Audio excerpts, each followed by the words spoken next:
distance for me, that distance is right. So like for him, he's like 2 inches. See already? And you're going to be able to.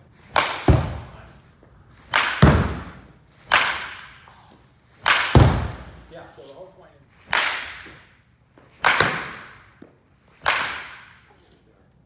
So now I'm looking at how square he is to there.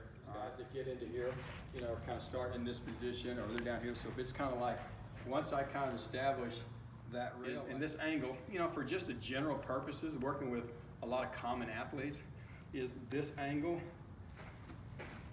If you just, a lot of guys, you're trying to get to be as intense as him, right? A lot of guys, most kids we give lessons, we wish.